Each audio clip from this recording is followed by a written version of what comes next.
Bonjour à toutes et à tous, voici une vidéo qui débute une série concernant Foundry VTT et l'intégration des règles de Warhammer Fantasy, la V4, qui sont disponibles sur cette plateforme de jeux virtuels, enfin à distance. Voilà. Je suis parti du principe et du constat surtout que avec le confinement, le jeu à distance est un peu développé. Foundry VTT est devenu je ne sais pas si c'est un incontournable, en tout cas c'est un outil qui est pas mal utilisé. Et en fait il se trouve que en regardant des streams, des vidéos, je me suis aperçu que les gens l'utilisaient, mais n'utilisait pas forcément toutes les fonctionnalités. Voilà, donc je me suis dit, tiens, je peux faire une série de vidéos pour partager mon expérience. Ça fait un peu plus de 8 mois que je joue sur cette plateforme. Et donc je me suis dit, voilà, il y a pas mal de ressources en anglais qui parlent de Foundry VTT, et souvent qui parlent de Donjons & Dragons, et pas forcément de Warhammer Fantasy. Donc je me suis dit, voilà, pourquoi pas proposer une série de vidéos. Donc cette première vidéo, je vais me focaliser sur la création des personnages et des PNJ. Voilà, c'est une des activités qui prend pas mal de temps, et donc je vais essayer en partageant un petit peu mon expérience, de voir comment on pourrait améliorer ou gagner un petit peu en rapidité. Voilà. Tout d'abord il faut avoir Foundry VTT, donc je l'ai installé sur mon poste. Quand on le lance pour la première fois, on arrive à cet écran là. Je ne sais pas si je ferai une vidéo sur l'installation, le paramétrage, etc. de l'outil en lui-même, parce que mon objectif est plutôt de parler de Warhammer Fantasy, donc c'est pas forcément le propos, mais on verra en fonction des retours, des questions. Il existe un Discord FR où on peut trouver plein d'infos, donc je ne pense pas m'étendre là-dessus. Enfin, en tout cas, voilà, on arrive, et la première chose qu'il faut faire, c'est créer son monde. Donc pour créer son monde sur Foundry VTT, ça se passe ici, il faut faire Create World. Mais la première chose qu'il va falloir que vous fassiez, c'est d'abord récupérer un Game Systems, donc un système de règles. Je l'ai déjà installé sur mon ordinateur parce que j'ai une bande passante qui est pas terrible, et donc ça prenait beaucoup trop de temps à télécharger. Donc je vais juste vous montrer comment on fait. On va dans Install System, on clique sur la zone de recherche, on peut taper Warhammer Fantasy, enfin WF, et on le trouve, et à ce moment-là on clique sur Installed. Voilà, ça s'installe. Une fois que c'est installé, on l'a ici. De même, vous le verrez tout à l'heure, mais on installe aussi des modules un peu de la même façon. Voilà. Donc, une fois que vous avez votre système de règles, vous pouvez créer votre monde. Pour créer votre monde, vous faites Create World sur ce choix-là. Vous lui donnez le nom que vous voulez. Donc, je lui mets un nom.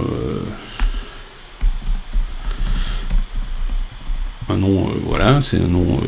Vous mettez le nom que vous voulez. C'est un nom qui sera affiché sur la fenêtre de connexion de vos joueurs. C'est plutôt sympa de mettre un vrai nom, etc., plutôt que Test ou Lambda ou Toto.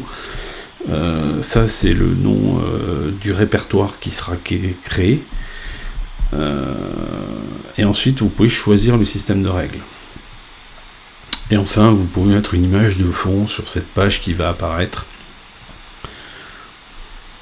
Pour l'instant, j'avais préparé tout ça, donc je mets une image de fond. Vous pouvez mettre celle que vous voulez. Quelques informations là-dessus. Cette zone de texte peut changer. Vous pouvez la changer quand vous voulez, plus tard, etc. Donc ça, c'est pas grave. Ça ne pourra pas être changé.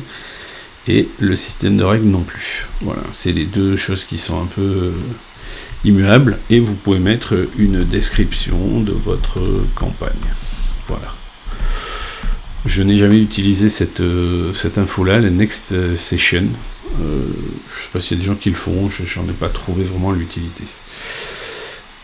Ensuite, vous faites Create World.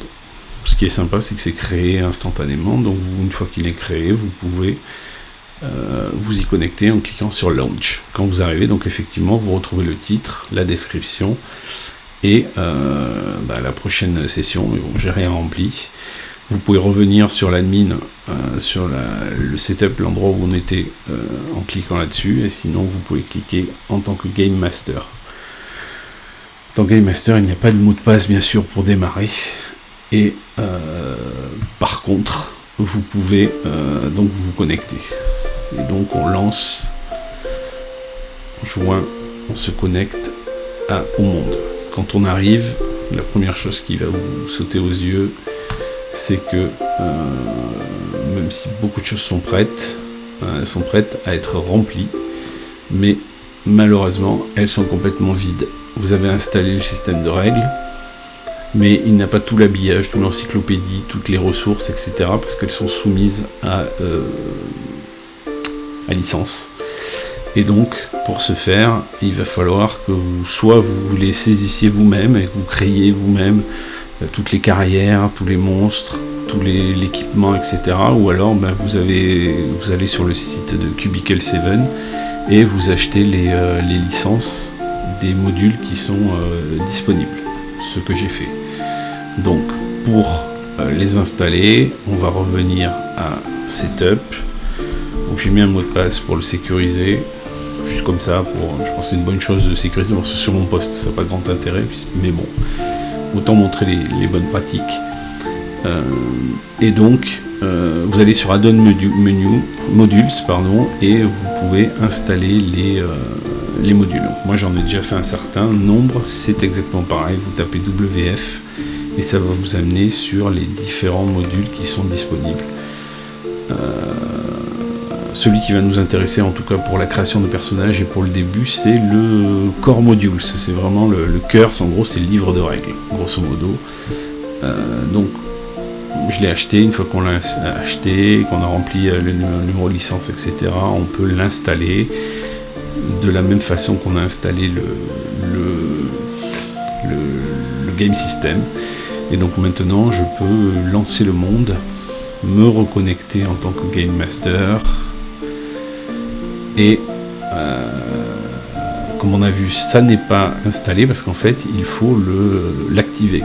Les modules sont installés mais ils ne sont pas actifs, c'est dans chaque monde qu'il faut aller les activer. Donc pour faire ceci, je vais dans Manage Module et j'ai tous les modules que j'ai déjà préparés pour les différentes vidéos que je pense faire sur l'intégration de Warhammer Fantasy dans Foundry VTT. Donc je vais activer deux modules. Alors je vous en ai parlé que d'un, c'est celui-là, le Core Module, c'est vraiment le système de règles, et un qui est gratuit qui s'appelle Dice So Nice, qui permet en fait d'avoir les dés en 3D qui roulent sur la table, etc. Ce qui est plutôt sympa et qui n'existe pas dans Foundry VTT par défaut. Donc une fois que j'ai sauvé, les modules s'activent, ils découvrent qu'ils n'ont pas été initialisés, enfin en tout cas pour le Core Module, et ils proposent de s'initialiser. Vous faites initialiser, ça s'initialise, et donc vous voyez que vous avez initialisation complète. Si par cas, ceci vous permet d'avoir la barre par exemple des écrans, la carte du Reikland ou l'écran du maître aussi. Et bien sûr, vous avez quelques entrées dans des infos qui sont disponibles dans le livre de règles. Voilà, donc vous pourrez consulter, voilà, The Bogen, etc. Et bien sûr, vous avez tous les compagnons qui ont été installés, associés à ce module-là, et ce qui nous intéresse, par exemple, particulièrement, c'est plutôt la carrière. La carrière qui va nous permettre, par exemple, de consulter et de voir n'importe quelle carrière qui est disponible. Si je prends Body Snatcher par exemple, hop, voilà, ça me permet d'avoir accès à quelles sont ses caractéristiques qu'il peut monter, quelles sont ses compétences, quels sont ses talents, etc. Et quelle est sa catégorie, en grosso modo. Et si je clique dessus, j'ai les infos qui me donnent toutes les plans de carrière qui sont disponibles. Donc voilà, grosso modo, vous venez d'installer le livre de règles qui vous est disponible. Et à ce moment-là, vous allez pouvoir commencer à alimenter votre campagne en créant vos personnages, joueurs, puis des PNJ, etc. pour animer vos parties. Donc la première chose que vous pouvez faire, c'est faire venir un ami autour d'une table, autour de l'ordinateur, discuter, si vous avez envie, si vous planifiez de jouer sur Foundry VTT, et à ce moment-là, créer un personnage. Pour créer un personnage, vous vous rendez sur le quatrième icône avec le petit personnage, vous pouvez Create Actor, et vous pouvez choisir caractère pour les personnages joueurs. À ce moment-là, il faut lui trouver un nom. Mon nom est tout trouvé. Je me dis, tiens, je vais créer un halfling. Donc je crée un nouveau personnage, il apparaît ici, et sa feuille de perso est là, et vous pouvez voir qu'il n'y a pas de... Les stats sont neutres, il n'y a pas d'espèce, il n'y a pas de classe, il n'y a pas de carrière, il n'y a rien. Donc il va falloir l'alimenter. Pour ce faire, vous avez plusieurs stratégies. Vous avez la stratégie où vous êtes avec votre joueur autour d'une table, vous avez une paire de dés, le joueur lance les dés et ça roule sur la table. On regarde le résultat, on a regardé les règles qui ont dit combien de dés il fallait lancer, et à ce moment-là, on incrémente la valeur et on dit ça fait 29, ok. Suivant, tu fais Ballistic Skills, et ainsi de suite, et vous le remplissez. Ça, c'est en grosso modo comme si vous le faisiez sur une feuille de papier, sauf que vous le faites dans la feuille de personnage de Foundry VTT. Une autre façon de faire est vous êtes à distance, vous le faites à travers Zoom, Discord ou ce que vous avez envie, ou même par téléphone, vous appelez, votre joueur est à l'autre bout, il vous dit voilà, vous commencez la feuille de personnage et là vous pouvez lancer un DD. Voilà. Et résultat, vous avez le résultat et vous le reportez sur le personnage, sur la feuille de personnage. Voilà. Ça faisait 15, je pense que je souhaite faire un halfling, je crois que c'est 10 open skill, je sais pas en fait. Bon voilà, mettons ça fait 25. Donc ça c'est une autre possibilité. Ça peut être un petit peu long, mais vous avez complètement la main dessus. Une autre façon de faire est d'utiliser l'espèce de wizard qui est intégré avec Foundry VTT et qui permet de d'aider à la génération de personnages en pilotant en fait les différentes étapes. Donc vous tapez /char, C-H-A-R comme caractère, et vous lancez ça et l'espèce de wizard commence, et là vous pouvez cliquer et choisir ce que vous souhaitez faire. Donc moi je veux faire un halfling, je clique sur halfling, à ce moment là il me tire directement les caractéristiques 28, 45, 30, 23, etc. Celles-ci me plaisent, ok, je les prends, je les mets direct. Et comme ça j'ai déjà rempli, je dis que c'est un mail, voilà, et j'ai mon personnage avec son mouvement, la base de ses points de résilience, de fate que je n'ai pas alloué encore, etc., son nombre de points de vie, etc., etc. Comme j'ai accepté directement les G2D, j'ai un bonus de 50 XP qui est exactement ce qu'il y a dans les règles. Si par cas ça ne vous va pas, vous pouvez les échanger, etc. en tapant dans le texte la valeur que vous voulez. En accord avec votre maître de jeu, vous pouvez faire tout ce que vous voulez, c'est-à-dire qu'en fait vous gardez complètement la main. Si vous avez envie, vous pouvez dire que c'est un halfling extraordinaire et il a 4 en mouvement. Je ne sais pas pour quelle raison, mais voilà. Donc même si vous êtes avec un wizard qui vous aide à la création de personnages, vous gardez complètement la main sur les résultats de dés et ce que vous voulez faire. Donc ça permet d'avoir les caractéristiques. Après vous pouvez choisir les skills and talents. Donc vous allez dans skill, tous ceux qui sont basiques sont déjà renseignés, certains des advanced grouped le sont aussi. Par contre il y en a certains qui ne sont pas, et donc typiquement je vais me retrouver à avoir des talents comme Lore Rakeland ou Slate of Hand ou Trade Cook. Voilà. ou language Mutish. Voilà. Le stealth existe déjà, je vais l'enlever et je vais rajouter celui-là puisqu'il est stealth any et ça va me permettre de vous exposer comment on peut spécialiser un talent qui a any en fait. Any n'existe pas,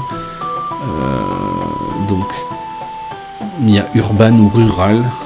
Je choisis que mon halfling est plutôt urban et donc je tape urban et à ce moment-là quand je sors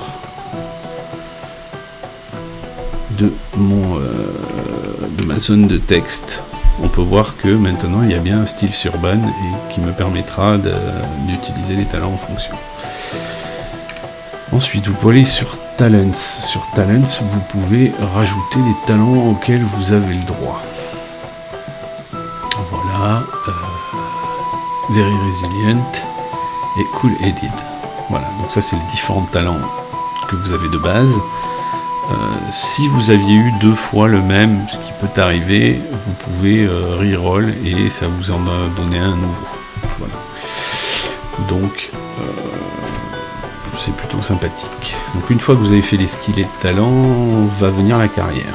Pour la carrière, vous cliquez et vous avez un premier choix qui est Trader. C'est pas vraiment ce que j'avais envie de faire.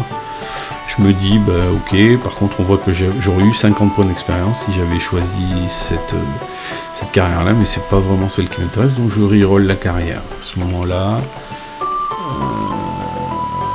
j'en ai 2 qui se proposent à moi. J'ai River Runner et Popper. Ok, je réfléchis, je me dis, bah non, c'est pas vraiment ça non plus que j'avais envie de faire. Donc je peux, et j'aurais eu 25 points d'expérience, mais c'est pas le cas. Là, je peux choisir ma carrière, et là, vous la choisissez telle qu'elle. J'avais une idée, je voulais faire Grave Robber. Donc je choisis Grave Robber. Body Snatcher, celui de tout à l'heure. Donc à ce moment-là, vous pouvez être même sur talent, c'est pas grave, vous pouvez drag and dropper, à chaque fois on peut pratiquement drag and dropper comme on a pu voir, et ça permet de rajouter Body Snatcher, vous dites que c'est current, et là, à ce moment-là, la classe est remplie, la carrière aussi, vous pouvez avoir votre statut qui est valorisé, etc. Votre feuille de personnage est presque remplie, on va dire, il vous restera à faire les progressions. Vous pouvez vous apercevoir que vous avez de nouveau un style scénique que vous n'aviez pas, que vous aviez déjà eu sur Urban, donc vous allez pouvoir même prendre le deuxième. Et sur les talents, vous avez un certain nombre de talents disponibles que vous pourrez prendre tout à l'heure. Donc à ce moment-là, il ne vous reste plus qu'à faire vos améliorations. Pour faire vos améliorations, j'ai 2-3 petits conseils. Pendant la phase de création de personnage, je vous conseille de remplir les cases en modifiant la zone Advances, donc progression. Typiquement, j'ai envie d'augmenter l'initiative de 2 et je pense que c'est quelqu'un qui a beaucoup de force mentale, donc je lui mets 3, ce qui lui permet d'atteindre les 50 et le 5 de bonus. Parce que si vous modifiez vos caractéristiques en cliquant sur le plus, ce qui est faisable, voilà, la gestion des points d'expérience est automatiquement gérée. C'est-à-dire qu'en fait, dans Current, j'ai 50, donc j'ai 50 points. Là, quand je vais cliquer sur le S, ça va me dire vous en avez dépensé 25, vous en avez plus que 25 de disponibles. Voilà, pour un total de 50 toujours. Donc en fait, vu que ces progressions sont gratuites, c'est pas le bon choix. Vous pouvez revenir en arrière en faisant bouton droit. Donc j'appuie avec le bouton gauche sur le plus, ça augmente de 1. J'appuie sur le bouton droit, ça diminue de 1. Donc pour les progressions gratuites de la création, c'est mieux de les saisir directement à la main. La même chose pour les skills. Typiquement, vous avez 8 skills que vous pouvez augmenter. 1, 2, 3, c'est ceux qui ont des plus, 4, 5, 6, 7, Il en manque un qui doit être style Seni, je pense. 8. Donc à ce moment-là, vous pouvez mettre 5 partout. Le choix de la polyvalence. Je ne vais pas le faire parce que c'est un peu long, etc. Mais voilà, je vous déconseille d'utiliser le plus parce que le plus va décrémenter 15 points d'expérience par exemple. Ou 10 si vous n'avez jamais rien dépensé. Donc si je reprends le style Seni de tout à l'heure et que on regarde avec un bouton droit, on peut avoir le détail d'une compétence. Donc ça vous permet d'avoir le détail, le type, etc. Et surtout, ça, vous avez tout le texte qui s'intéresse. Et donc la spécialisation, vous avez urban, underground, voilà, et rural. On va dire que mon Elfling n'aime pas trop le côté campagne. Il n'est pas très mout. Et donc il choisit, c'est un Elfling de l'Empire et des grandes villes, et donc il choisit urban et underground, parce qu'il traîne pas mal dans les cryptes ou les sewers, les égouts, merci, j'avais un trou. Et donc je vais choisir underground. Pour faire cela, je vais cliquer sur je vais rajouter mon talent. Ok, il est Eni, ok, ce qui est pas bon puisqu'on a dit qu'on voulait le spécialiser, donc on fait underground. Voilà. Et là, on vous demande est-ce que ça devient votre nouvelle compétence de carrière. La réponse doit être oui. Et donc à ce moment-là, vous pouvez l'augmenter de 5 maintenant, et il a bien la croix. Donc voilà.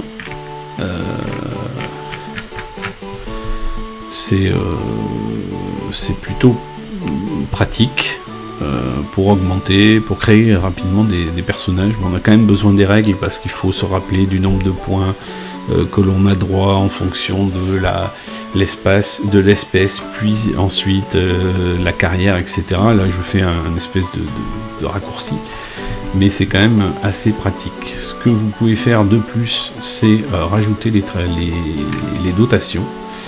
Donc les trappings, donc vous pouvez prendre le compendium de trappings à ce moment-là et regarder quels sont les trappings de chaque de la classe et de la carrière.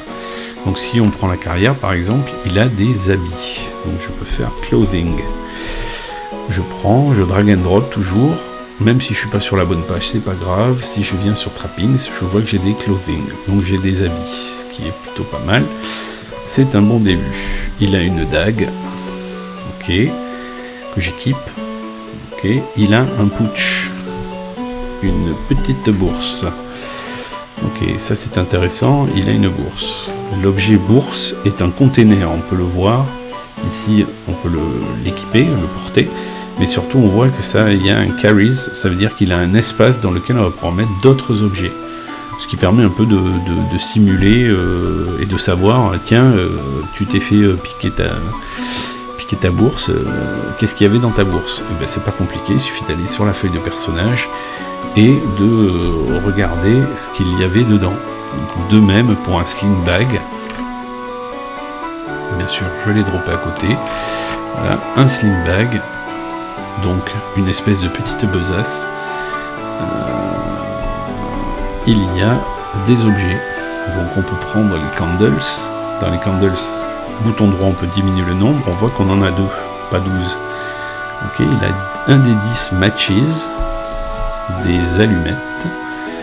Ok, donc là les matches, il en a un des 10, pardon. Donc vous demandez à votre joueur de faire roll un des 10. Ça, ok, il faut mettre absolument le 1. Il en a 9. Eh bien écoutez, il en a 9, en voilà 9.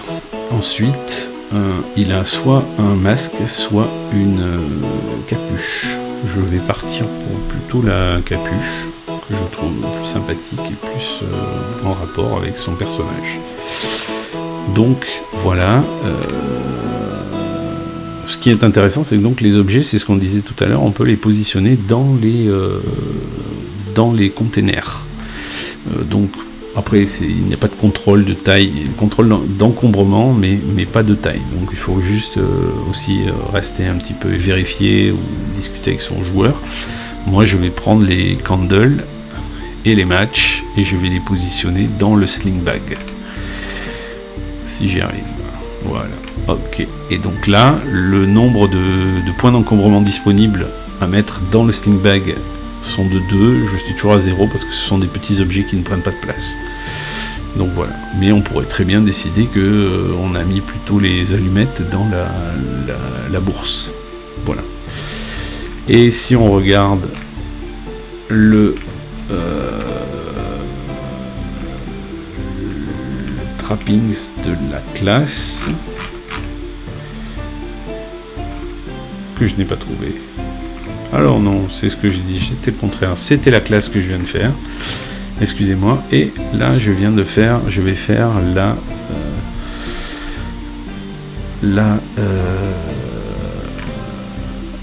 faire la carrière.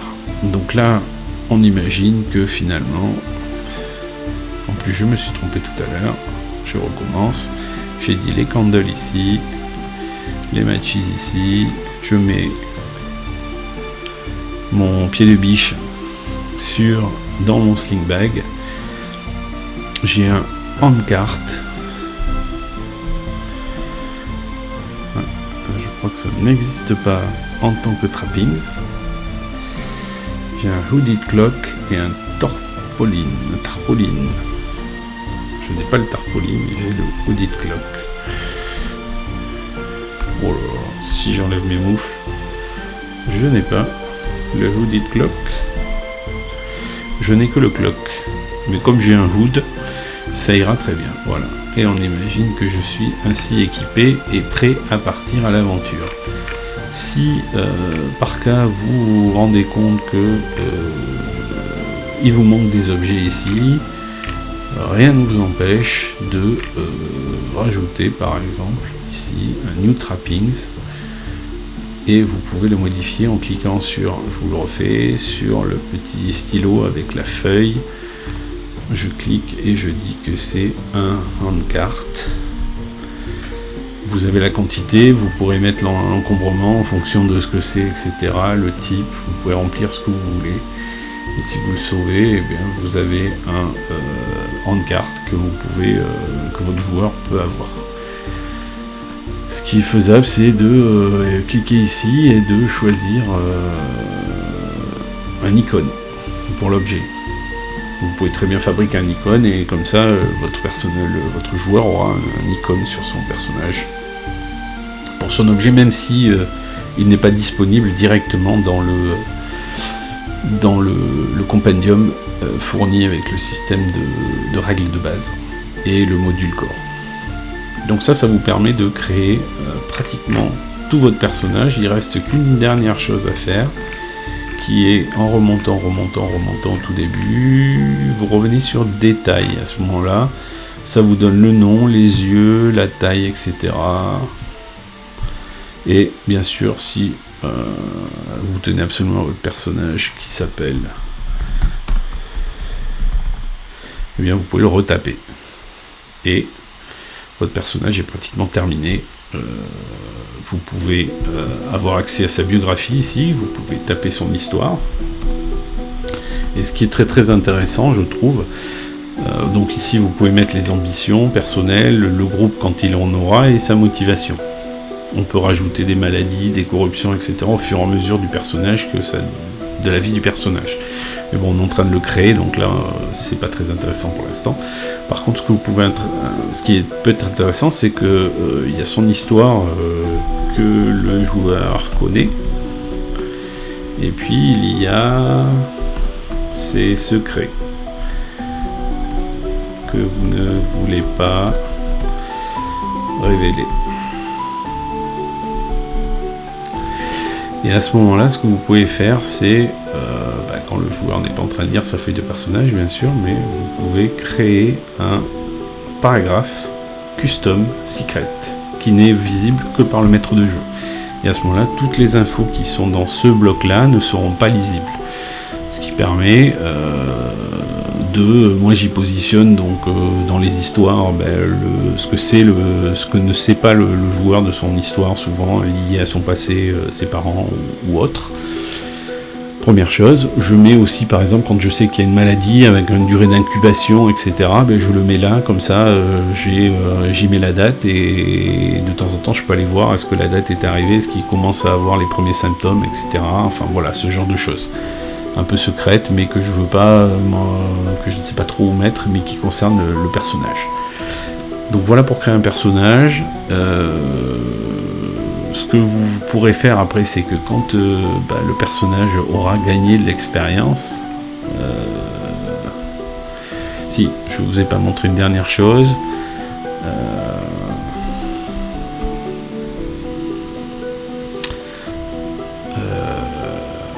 c'est n'importe quoi ce que j'ai fait, excusez-moi. Voilà. Quand il gagne de l'expérience, on le met dans le total. Ce que je ne vous ai pas montré, c'est Talent. Quand vous voulez prendre le premier talent, il est gratuit, donc vous pouvez le sélectionner et à ce moment-là, vous cliquez bien sur Free et à ce moment-là, il devient gratuit et donc vous pouvez le prendre, ce qui vous donne votre talent. Et voilà pour la création, grosso modo, d'un personnage, mais la façon un peu aidée en suivant l'espèce de petit wizard qui existe dans le jeu et qui permet de créer un personnage. Ce que je vais vous montrer maintenant, c'est comment créer des PNJ rapidement. Et c'est plutôt intéressant. Donc, moi, ce que je fais, c'est que je crée généralement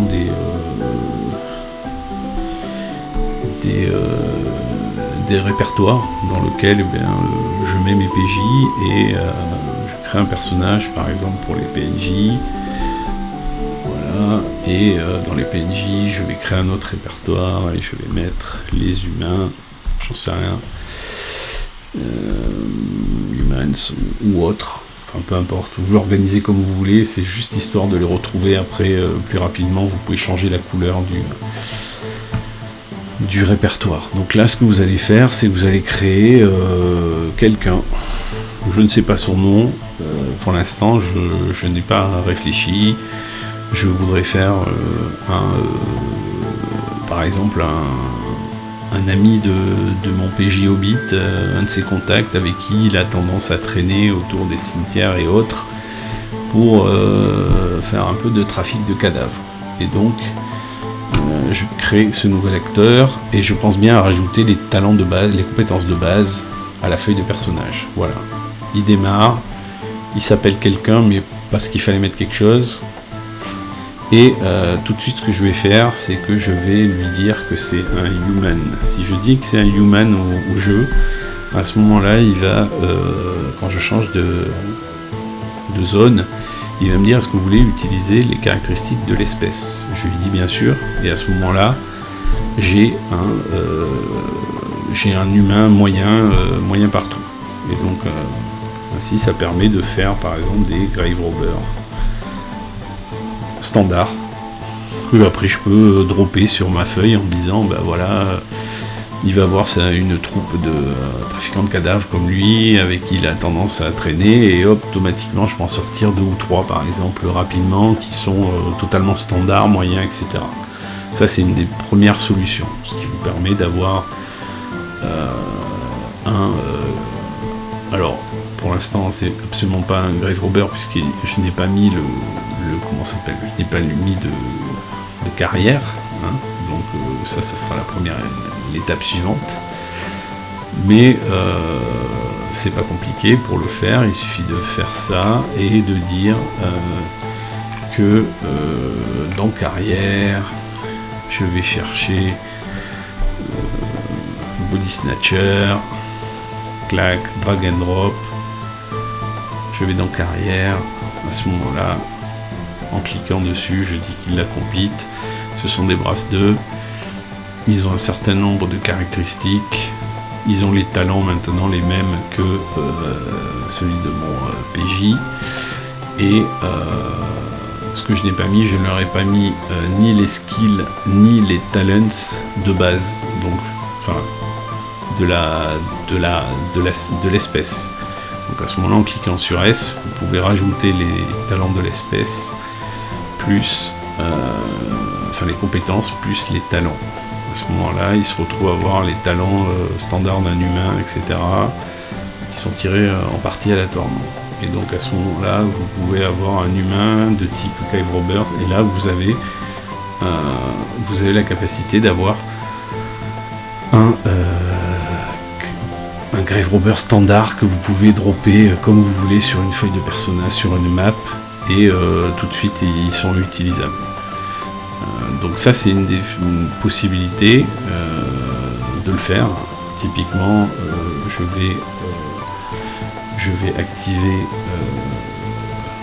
vais activer la carte du Reikland. Comme ça je vais pouvoir dropper des PNJ dessus. Bon, c'est pas très logique mais bon. C'est pas grave, et donc là vous pouvez dropper plusieurs. Alors cette carte est exceptionnelle et elle est surtout très très grande. Donc voilà mes Grave Robbers qui sont en train de se balader sur la carte. Donc ce que vous pouvez voir, c'est que vous avez ces gens-là qui ont des noms qui s'appellent Grave Robbers. À ce moment-là, une fois que vous les avez droppés, vous pouvez, si vous en avez besoin, vous pouvez les customiser hyper rapidement.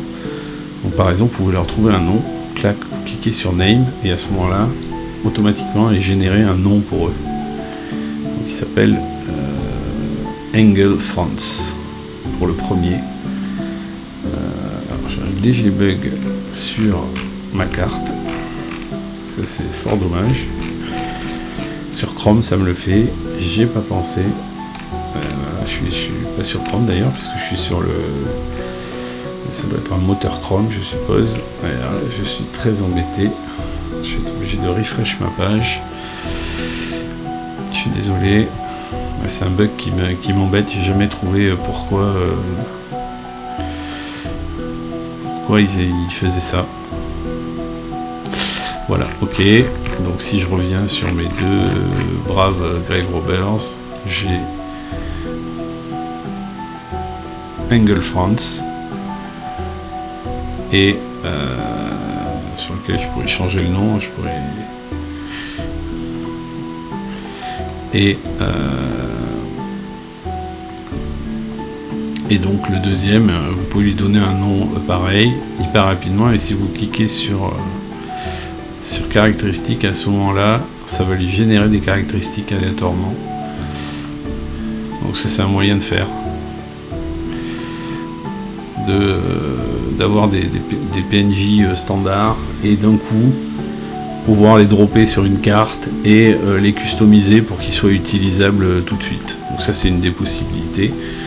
L'autre façon de faire, vous pouvez faire exactement la même chose que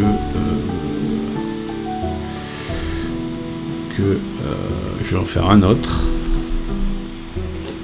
Je vais le faire un NPC pareil, human, je le crée et à ce moment-là je dis oui.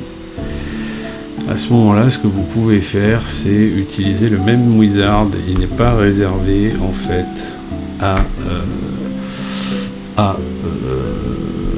qu'aux joueurs. Vous pouvez l'utiliser comme PNJ. Et donc là, cette fois-ci, j'ai choisi humain, mais je pourrais changer.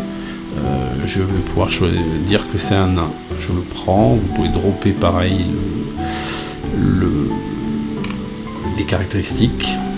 Sur les skills et talents, ça fonctionne pareil. Donc les skills, il suffit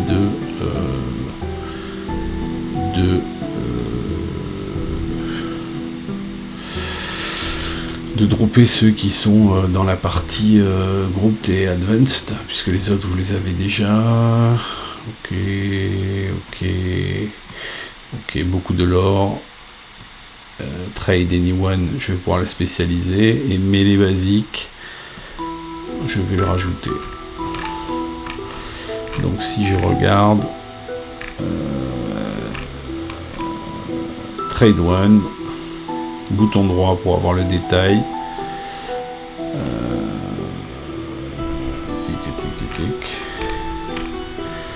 on peut vendre un certain nombre de choses, et écoutez, je vais dire que dans son histoire, non, je prends Balmer. Et à ce moment-là, vous pouvez, bouton droit, hop, modifier, taper ça, hop, et le rajouter. Voilà, et ça devient Trade and Balmer. Vous l'avez spécialisé, vous avez les talents. Ok, hop, hop, Read or Write or Relentless. Et on va mettre Resolute. Voilà. Si vous remontez ensuite, vous choisissez la carrière. Bon là c'est simple, la carrière, sauf si vous avez de la chance. Mais grosso modo, vous voulez choose carrière puisque c'est puisque vous savez exactement ce que vous voulez faire. Vous voulez en faire un. Je ne le vois plus dans la liste. C'est fort dommage. Un trafiquant de cadavres.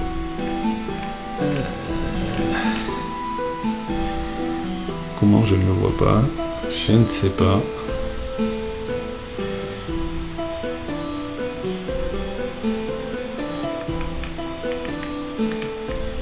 Et ben alors là, je suis bien.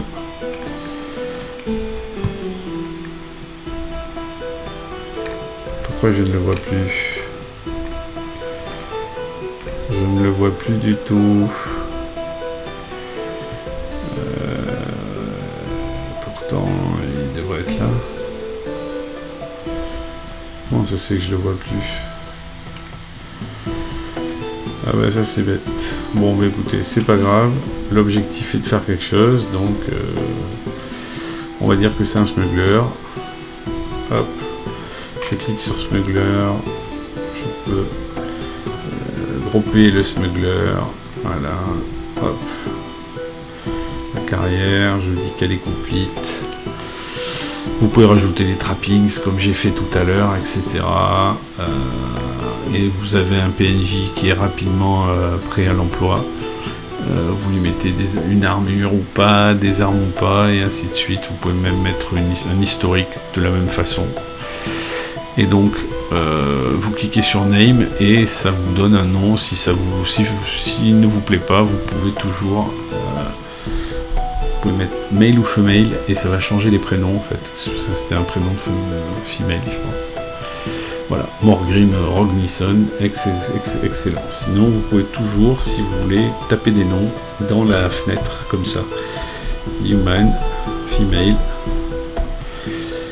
Voilà, et ça vous donne un nom que vous pouvez utiliser. Donc voilà pour créer rapidement des PNJ en boucle. Des PNJ soit typiques, spécialisés, dès le début pour des PNJ importants, souvent on va leur donner plusieurs carrières, on peut leur donner une histoire, etc. Donc ça c'est la deuxième façon avec le petit wizard, et puis après on peut drag and dropper plusieurs carrières, etc. Soit vous pouvez faire des choses plus génériques, et que seulement vous spécialisez à la demande en fonction de comment tourne l'aventure. Voilà. Eh bien écoutez, pour ma part, je pense que je vais m'arrêter là pour cette première vidéo. Je serai attentif au retour sur le format, sur les sujets, etc. Bien écoutez, je vous remercie en tout cas de m'avoir écouté jusque là pour ceux qui ont réussi à tenir, sans accélérer, sans aller directement à la fin. Bien écoutez, je vous souhaite une bonne soirée et je vous dis peut-être à bientôt.